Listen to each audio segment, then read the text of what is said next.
Big Z Reviews. The Marvels is the newest movie from Disney Marvel and kind of continues a string of fun but relatively mediocre films that have come since, the Endgame, except for Guardians of the Galaxy and Spider-Man.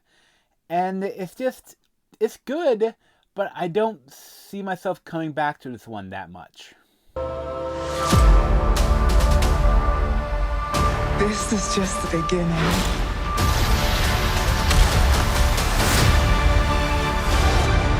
She tore a hole in space. There's a different reality leading into ours. So this film was directed by Nia DaCosta, and she had previously done a film that I hadn't seen, but also a new Candyman film that was pretty good.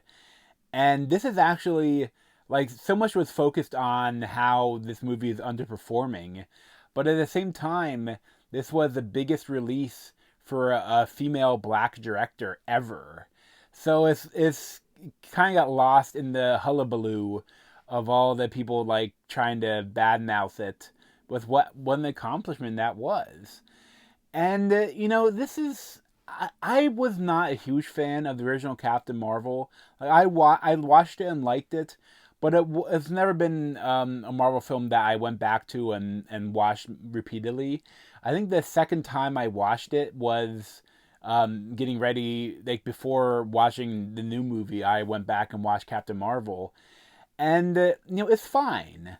But, the whole thing, is taking place in the 90s. And there's some cool stuff in it, but, it wasn't one of my favorites. And this is really not just it's almost less of a sequel to Captain Marvel than it's the main character is Iman Vellani as Kamala Khan. And that's great. I love Kamala. Although I didn't love some of the changes they made to her character for the show. But at the same time, this is kind of if you don't know, if you didn't watch the Miss Marvel show, which unfortunately a lot of people didn't watch it, you're going to be kind of shit out of luck with who these characters are. And the same thing if you didn't watch, the Vision and Scarlet Witch show. Because, again, the Teyana Paris as Monica Rambeau, she, as a child, was in the original Captain Marvel. But her character, she got her powers, going through Scarlet Witch's magical barrier is what gave her magic light powers. She can, see the waves of light, and she can, make herself pass through structures or something. I don't know. Her powers aren't very well described in the movie at all. And, Mon Vellani, as Miss Marvel, her powers, instead of being, getting bigger and, taking the mass from her present and future, her past and future selves to go bigger and smaller, and her super healing abilities, they don't really do any of that for the show and the movie. She's more just light-based powers, where she can make light physical, and she can do some of the parkour she does is pretty cool in this, and and then new Captain Marvel is, I don't know if she's kind of, her powers, I don't know if they're light-based much at all, but the whole idea is that they are quantum entangled, all of their powers, and then they when two of them are using their powers at the same time, they switch places in space. And there's a lot of fun stuff with that. Especially one scene when that first starts happening, and that's actually the second time it happens. But there's this really cool fight in Kamala Khan's family's house. And it's awesome. It's one of my top 5 or at least 10 favorite fights from the Marvel series, I think.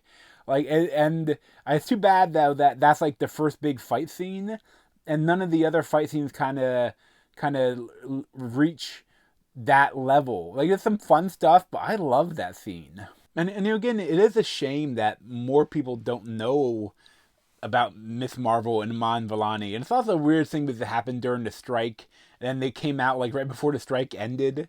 But like I think that kind of really affected the box office.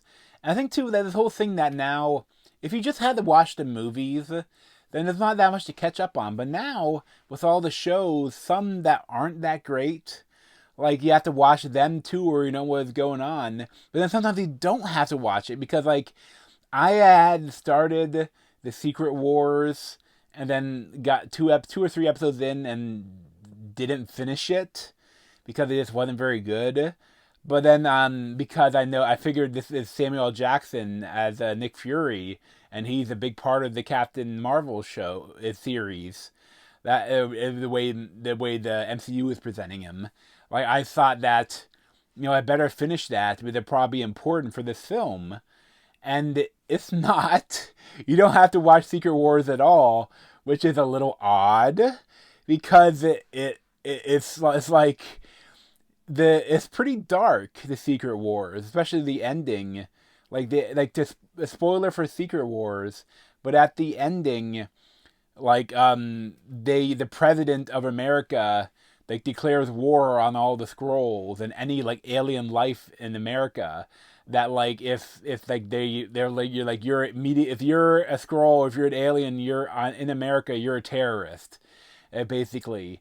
And that like there's a whole thing with Samuel Jackson, like with his wife is a scroll, and like there's a whole bunch of shenanigans with that, and that's some stuff that's kind of interesting in the show.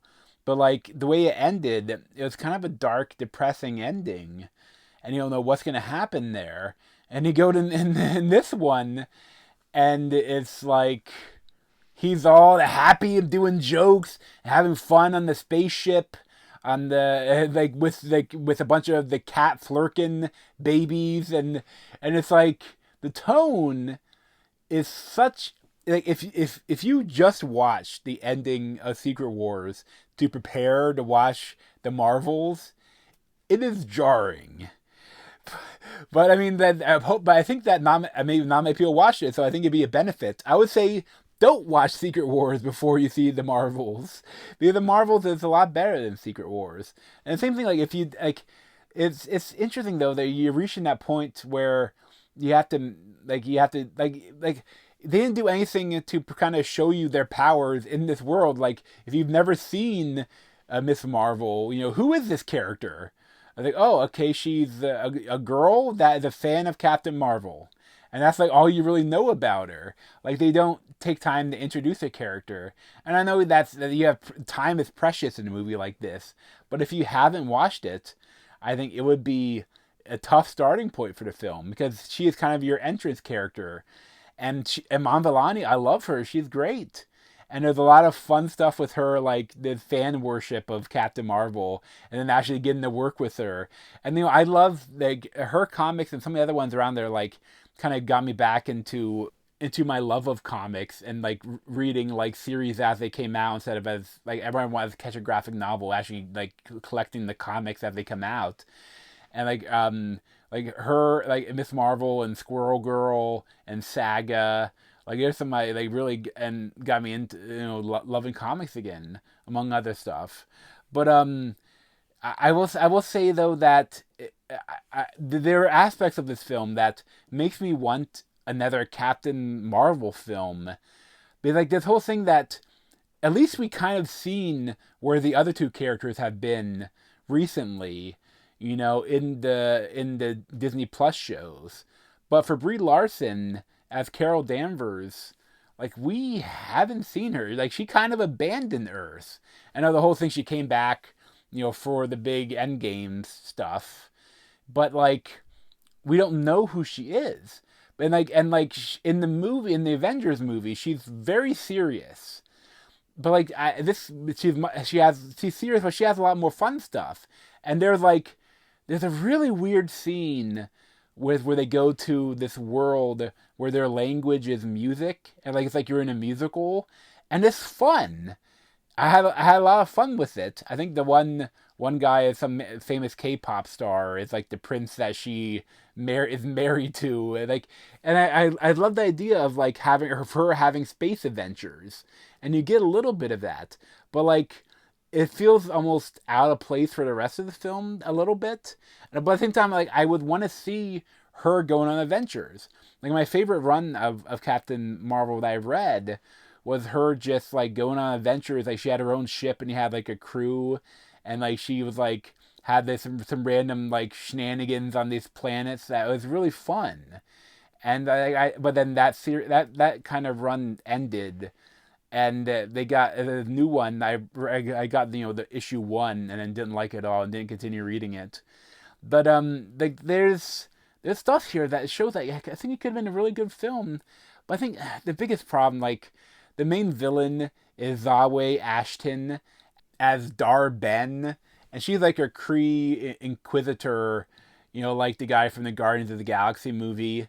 But she's odd. She like has a grill and like a rapper, and I don't know. She's just so unremarkable. And every time I heard her voice, it's like, are they saying her name is Darman? Like that YouTuber that does a weird like life lesson videos that doesn't pay his actors and was arrested for fraud with his marijuana stores. Like, are they calling her Darman? Or they just Darben? Oh, okay, Darben. Okay, and like there's a whole like the other bangle of Aman Vellani, and that's the whole thing that like the bangles is like where she gets her powers, but also like she might be a mutant, and just some stuff. I think okay, I don't know, whatever. Like in the comics, she wasn't immortal, but the whole reason they did that, they're kind of retconning all sorts of characters to make them immortals, and there was a big like superhero creation thing where like they released a Tarragon mist, and like a bunch of people like they went into the cocoon and came out with powers. A bunch of them died, and Miss Marvel was one of them that came out with the powers. But the whole reason they did that was because at the time Fox owned the mutants. So there's this really weird thing where if they were, Disney and Marvel, they're separate but the same company kinda. They own them, but like I think their comic branch might be different. But the thing is, if they make like you have to keep doing like Wolverine comics. Although they did do a Death of Wolverine around the same similar time, but you have to do X-Men comics. But if you do really want to make a new character, because the second you make a character and say they're a mutant, Fox owns that character for the movies.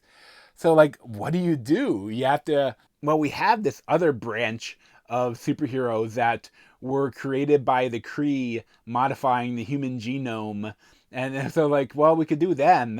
And the funny thing is that they're using the whole Kree, but they got rid of the whole Kree giving the all the power through immortals, all that stuff. But it is what it is. Sorry, not Immortals. That was like the other film that it came out that wasn't very good. Probably my least favorite Marvel film. It was the Inhumans. The Inhumans is what Miss Marvel was. Whatever, it's fine.